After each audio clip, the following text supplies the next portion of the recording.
दिवसात गुन्हेगारीच्या घटना मोठ्या प्रमाणात वाढलेल्या आहेत, गोळीबाराच्या सर्रास होत आहेत.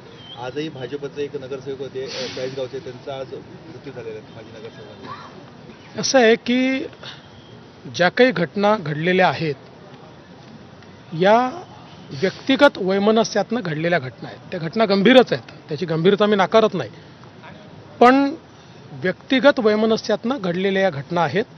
त्याच्यामुळे याचा थेट कायदा आणि सुव्यवस्था किंवा राज्याची परिस्थिती याच्याशी संबंध जोडणं हे अयोग्य आहे.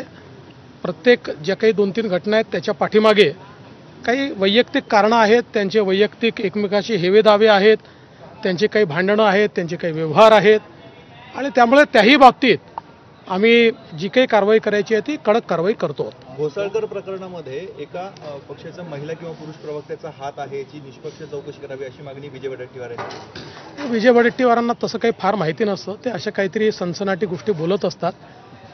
कुठल्याही गोष्टीची चौकशी योग्य प्रकारे होईलच आणि याची पण चौकशी होईल, पण विनाकारण जे अलीकडच्या काळामध्ये गोपीचंद जासूस, जग्गा जासूस तयार झाले आहेत त्यांनी जरा मला असं वाटतं विचारपूर्वक बोललं पाहिजे.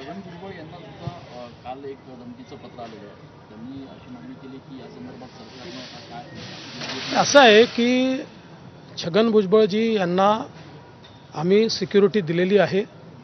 मध्यंतरीच्या काळामध्ये त्यांना ज्या धमक्या आलेल्या आहेत त्यानुसार त्यांच्या सिक्युरिटीचा रिव्ह्यू घेण्याचे आदेश देखील आपण दिलेले आहेत. त्यामुळे मला असं वाटतं की योग्य काळजी सरकारच्या वतीनं घेतली जाईल. जरांगे पाटील आले होते नाशिक दौऱ्यावर. साल्हेर किल्ल्याच्या इथे त्यांचं असं मत आहे की माझ्या अंगावर एक गाडी घातली जात होती, माझा घातपात करण्याचा हा प्रयत्न होता. मला याची कल्पना नाही, पण असं काही असेल तर जरूर त्याची चौकशी करू आम्ही. सरकार जर गुंडांच्या मागे उभं राहिलं तर राज्यामध्ये खून खराबी वाढतील अशा प्रकारचं विधान उद्धव ठाकरेंनी केलं.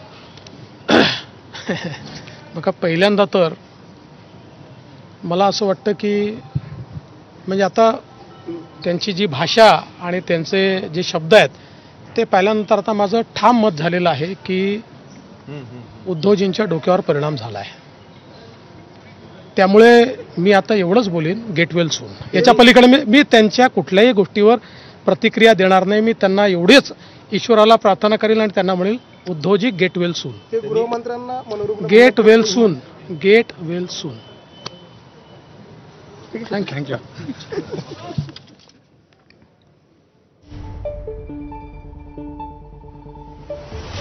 उद्धव ठाकरे यांच्या डोक्यावर परिणाम झालाय म्हणून ते अशी टीका करतायत. त्यामुळे मी त्यांना फक्त गेटवेल सून इतकंच म्हणेन, अशी प्रतिक्रिया देवेंद्र फडणवीस यांनी उद्धव ठाकरे यांनी केलेल्या टीकेवर दिली आहे.